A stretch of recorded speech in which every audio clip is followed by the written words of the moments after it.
देखिए, कांग्रेस ने कितने सिस्टमेटिक तरीके से भारत में अराजकता फैलाने का प्रयास किया। सबसे पहले उन्होंने आरोप किस पे लगाया था? एलआईसी पे। भारत के आम आदमी का सबसे ज्यादा पैसा इंश्योरेंस में किस में लगा है? एलआईसी। तो उन्होंने कहा एलआईसी बर्बाद हो गई। फैक्ट क्या है? एलआईसी ने पिछले तिमाही में 17,000 करोड़ का प्रॉफिट दर्ज किया, जो एलआईसी का ऑल टाइम है। दूसरा उन्होंने किस पे आरोप लगाया? State bank of India. Bharat के लोगों के सबसे ज्यादा खाते अगर किसी एक बैंक में है, भारत का सबसे बड़ा बैंक स्टेट बैंक, उन्होंने कहा स्टेट बैंक बर्बाद हो गया है। पिछली और उससे पिछली वाली तिमाही में 21,000 करोड़ रुपए का प्रॉफिट दर्ज किया है, जो एसबीआई का ऑल टाइम हाई नहीं है। भारत के सारे प्राइवेट और पब्लिक सेक्टर्स को मिला के ऑल टाइम हाई है, मतलब रिलायंस से ज्यादा प्रॉफिट एसबीआई ने दर्ज किया है। उसके बाद उन्होंने क्या कहा? एचएएल। एचएएल क्या है? भारत का सबसे बड़ा डिफेंस का पीएसयू है, और मोदी जी की सरकार में आने के बाद भारत की रक्षा क्षेत्र में आत्मनिर्भरता में सबसे आगे एचएएल है। उन्होंने कहा एचएएल बर्बाद हो गया है। ये सिर्फ 1.5 साल पहले की बातें हैं। 2023-24 एचएएल का रेवेन्यू 29,000 करोड़ रुपीस है, जो ऑल टाइम हाई है, और 80,000 करोड़ का उनका पाइपलाइन में है। उसके बाद अब सेबी के ऊपर अटैक।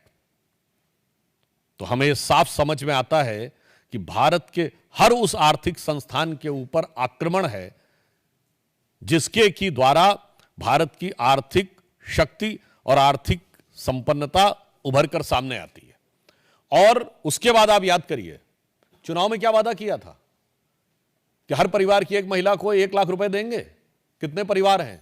140 करोड़ की जनसंख्या, 4.5 पर्सन पर फैमिली है। 4.5 से डिवाइड करिए, 31 करोड़ के आसपास आएगा। और अभी बजट आया, हमारा रेवेन्यू रिसीव्ड कितना है? 26,80,000 करोड़, यानी 27 लाख करोड़ से कम भारत सरकार की आमदनी है। और कहते थे 31 करोड़ परिवारों में लगभग सभी को 1-1 लाख दे देंगे, यानी 31 लाख करोड़ रुपया बांट देंगे, और बहुत से गरीब और कम शिक्षित लोगों को वो भरमाने में सफल हो गए। ये साफ बात देख लीजिए कि ये आर्थिक अराजकता फैलाने का लक्ष्य है कि नहीं। और साथ में कौन?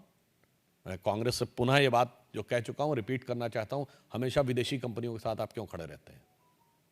आज से 40 साल पहले यूनियन कार्बाइड के साथ 84 में कांग्रेस खड़ी थी, बोफोर्स के साथ 87 में कांग्रेस खड़ी थी, हॉविट्जर के साथ कांग्रेस खड़ी थी, अगस्ता वेस्टलैंड के साथ कांग्रेस खड़ी थी, हिंडनबर्ग के साथ कांग्रेस खड़ी है, बीबीसी के साथ कांग्रेस खड़ी थी। जॉर्ज सोरस का सुर और कांग्रेस का सुर बिल्कुल एक है। वो भी कहता है मोदी को हटाना है हर कीमत पे, और इनका भी कहना है मोदी को हटाना है। और जितने भी आरोपी विदेश में भ्रष्टाचार के आते हैं, वो कांग्रेस के ही प्रथम परिवार से कनेक्टेड क्यों आ जाते हैं? चाहे वो वॉरेन एंडरसन हो, तोवियो कॉट्रोची हो, ग्वाइडो हेस्को हो, क्रिश्चियन मिशेल हो। तो मैं कहना चाहता हूं, ये विदेशी कंपनियों से कौन सा याराना है कि भारत के हर आर्थिक संस्थान के ऊपर कांग्रेस का निशान। देखिए, कांग्रेस ने कितने सिस्टमेटिक तरीके से भारत में अराजकता फैलाने का प्रयास किया। सबसे पहले उन्होंने आरोप किस पे लगाया था? एलआईसी पे। भारत के आम आदमी का सबसे ज्यादा पैसा इंश्योरेंस में किस में लगा है? एलआईसी। तो उन्होंने कहा एलआईसी बर्बाद हो गई। फैक्ट क्या है? एलआईसी ने पिछले तिमाही में 17,000 करोड़ का प्रॉफिट दर्ज किया, जो एलआईसी का ऑल टाइम है। दूसरा उन्होंने किस पे आरोप लगाया? State bank of India.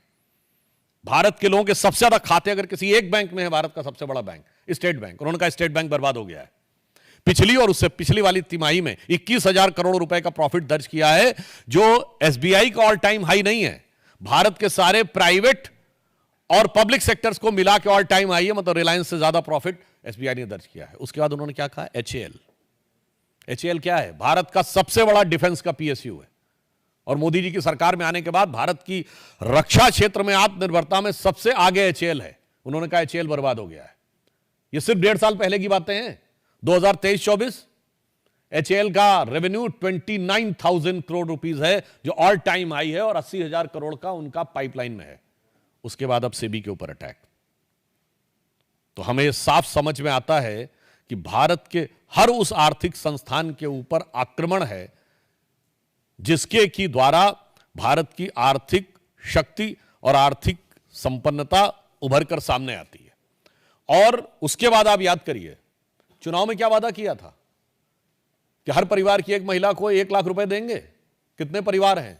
140 crore की जनसंख्या, 4.5 पर्सन पर फैमिली है। 4.5 से डिवाइड करिए, 31 करोड़ के आसपास आएगा। और अभी बजट आया, हमारा रेवेन्यू रिसीव्ड कितना है? 26,80,000 करोड़, यानी 27 लाख करोड़ से कम भारत सरकार की आमदनी है। और कहते थे 31 करोड़ परिवारों में लगभग सभी को 1-1 लाख दे देंगे, यानी 31 लाख करोड़ रुपया बांट देंगे, और बहुत से गरीब और कम शिक्षित लोगों को वो भरमाने में सफल हो गए। ये साफ बात देख लीजिए कि ये आर्थिक अराजकता फैलाने का लक्ष्य है कि नहीं। और साथ में कौन? मैं कांग्रेस से पुनः ये बात जो कह चुका हूं रिपीट करना चाहता हूं, हमेशा विदेशी कंपनियों के साथ आप क्यों खड़े रहते हैं?